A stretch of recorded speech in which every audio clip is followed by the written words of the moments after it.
இன்றைக்கும் நான் உங்களை வசனத்தில் நம்ம தினமும் ஒரு வசனம் படிக்கிறோம். இதிலே நான் உங்களை வரவேற்கிறேன். Let us go to today's verse. So இன்றைக்கு நாம் பார்க்க போகிற வசனம் மத்தேயு 18:19. அல்லாமலும் உங்களில் 2 பேர் தாங்கள் வேண்டிக் கொள்ளப் போகிற எந்த காரியத்தை குறித்தாகிலும் பூமியிலே ஒருமைப்பட்டிருந்தால் பரலோகத்தில் இருக்கிற என் பிதாவினாலே அது அவர்களுக்கு உண்டாகும் என்று உங்களுக்கு சொல்லுகிறேன். நம்ம ஜெபம் பண்ணும்பொழுது, நம்ம தனியாய் ஒருவராய் நம்ம இருந்து ஜெபம் பண்ணும்பொழுது கண்டிப்பாக நம்ம கூட நம்ம தனி ஜெபத்தில் பரிசுத்த ஆவியானவர் நம்ம கூட இருந்து அவர் ஏவுவது நமக்கு தெரியும். அவர் ஏவி நம்ம சில காரியங்களுக்காக நம்மையும் மீறி நம்ம ஜெபிக்கிறவர்களாக இருக்கிறோம். ஆனால் இயேசு கிறிஸ்து இந்த இடத்துல அவர் சொல்கிறது 2-3 பேர் எங்கே நம்ம ஒரு ஃபேமிலியாக இருக்கலாம், இல்லை அது ஒரு சபையாக திருச்சபையாக இருக்கலாம்.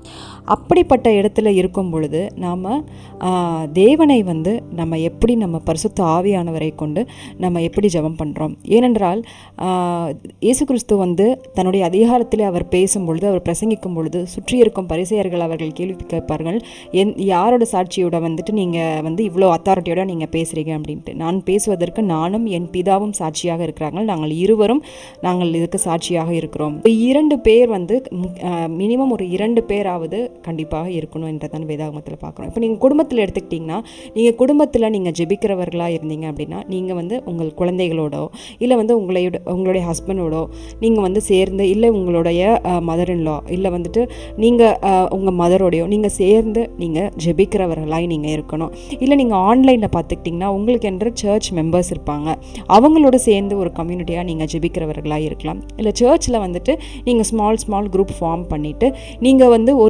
ஒருவருக்காக ஒருவர், அதாவது உங்களுடைய வேண்டுதல்களுக்காக நீங்கள் மாத்திரம் ஜெபிக்கிறவர்களாக இல்லாமல் நீங்கள் ஒரு கூடுகையில் மற்றவர்களுடைய காரியங்களை நீங்கள் அறிந்து கொண்டு நீங்கள் அவர்களுக்காக ஜெபிக்கலாம். நீங்களும் அவங்கக்கிட்ட உங்கள் காரியங்களை சொல்லி அவர்கள் உங்களுக்காக ஜெபிக்கலாம். இப்படி நம்மளுடைய ப்ரேயர் பாயிண்ட்ஸ் நம்ம பகிர்ந்து கொண்டு நம்ம ஜெபிக்கும் பொழுது அப்போ ஒரு ஒன்னஸ் இன் த ஸ்பிரிட், அதாவது பரிசுத்த ஆவியானவர் அவர்களுக்குள்ளேயும் இருப்பார், நமக்குள்ளேயும் இருப்பார். அந்த ஒன்னஸ் ஆஃப் த ஸ்பிரிட் பார்த்துட்டிங்கன்னா அங்கே கண்டிப்பாக தேவன் வாசம் பண்ணுவார்.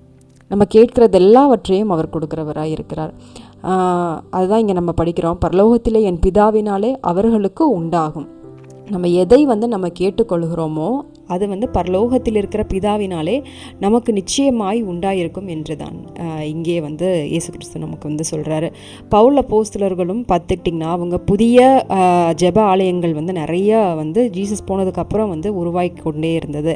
நீங்கள் அப்போஸ்தலர்கள், ரோமர், கொரிந்தியர்கள்லாம் பார்த்துக்கிட்டிங்கன்னா இவர் பவுல் நிறைய இடங்களுக்கு அவர் பிரயாணித்து அவர் போய் தேவனுடைய வார்த்தையை ஒவ்வொரு ஜனங்கள், முக்கியமாக புறஜாதியினர், தேவனை அறியாத ஜென்டைல்ஸ், ரோமனாக இருக்கலாம் இல்லை மற்ற கிரீஸ் நாட்டுக்காரர்களாக இருக்கலாம், இவர்களுக்கு எல்லாருமே பவுல் போய் தேவனுடைய வார்த்தையை அறிவிக்கிறவராக இருந்தார்.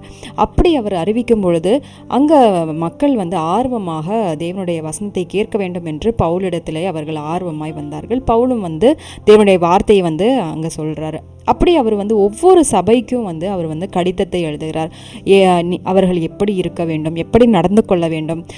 அவங்க நிறைய குழப்பங்கள் இருக்கலாம். ஏன் 2-3 பேர் இருப்பது நல்லது என்றால், சபையில் நமக்கு சில குழப்பங்கள் இருக்கலாம். அந்த குழப்பத்தை நம்ம இன்னொருத்தவங்கள்ட்ட ஷேர் பண்ணால் மேபி அவங்களுக்கு அது தெரிஞ்சிருக்க வாய்ப்பு இருக்குது. அவங்க நமக்கு சில விஷயங்களை பைபிளில் இருக்கிறத சொல்லுவாங்க. ஃபார் எக்ஸாம்பிள், இப்போ நமக்கு தீர்க்க தரிசனம் வரங்களை பற்றி நமக்கு தெரியும். அதில் முக்கியமான வரம் பார்த்துக்கிட்டிங்கன்னா தீர்க்க தரிசனம் வரம், பிறகு அந்நிய பாஷை பேசுவது. இது 2த்துலையுமே பவுல் கம்பேர் பண்ணுறாரு.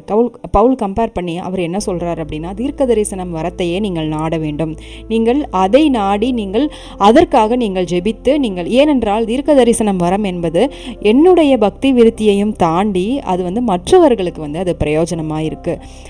நான் வேறு யாரோடைய லைஃப்பில் ஏதாவது நடக்க போகுதோ, இல்லை தேவன் எனக்கு உணர்த்துறாரோ, இல்லை சபைக்காக என்ன உணர்த்துறாரோ, நான் அதை சொல்லும் பொழுது சபையும் சபை ஜனங்களும் பக்தி விருத்திக்கு உண்டான பாதையிலே அவர்கள் செல்வார்கள். ஆனால் நான் அந்நிய பாஷையில் பேசும் பொழுது என்னாலே அதை நான் டிரான்ஸ்லேட் பண்ண தெரியல, இல்லை என்ன நான் பேசுகிறேன் என்பது என்னாலே மற்றவர்களுக்கு அறியவில்லை என்றால் அதற்கு நம்ம தீர்க்க தரிசனம் வரத்தையே நம்ம நாடணும். அது வந்து நமக்கு மாத்திரம், அதாவது அந்நிய பாஷை பேசுவது நமக்கு மாத்திரம் வந்து பக்தி விருத்தி உண்டாக நம்ம பேசுகிறோம் என்று அவர் வந்து பவுல் சொல்லுகிறார். இப்படி பவுல் பார்த்துக்கிட்டிங்கன்னா நிறைய சபைக்கு வந்து அவர் கடிதங்களை எழுதுகிறார். நீங்கள் வந்து எப்பொழுதும் சோர்ந்து போகாமல் நீங்கள் எப்பொழுதும் கர்த்தருக்குள்ளாக நீங்கள் விழித்திருக்கணும், நீங்கள் வந்து ஜெபம் பண்ணணும், ஒற்றுமையாக இருக்கணும், சந்தோஷமாக இருக்கணும், நீடிய சாந்தத்தோடும் நீடிய பொறுமையோடும் நீங்கள் இருக்கணும். ஏனென்றால் நம்ம மனிதர்களாக இருக்கிற நமக்கு வந்து பலவீனங்கள் இருக்குது. குடும்ப சூழ்நிலையின் காரணமாக நம்ம ஒரு நாள் ஜெபம் பண்ணாமல் இருப்போம். பின்பு வந்து நமக்கு கண்டினியூ ஆயிரும். நம்ம அப்போ வந்து நம்ம தனியாக நம்ம ஓடுகிறோம் அப்படின்றால் நம்ம வந்து பின்வாங்கி போகிறவர்களாக இருக்கிறோம்.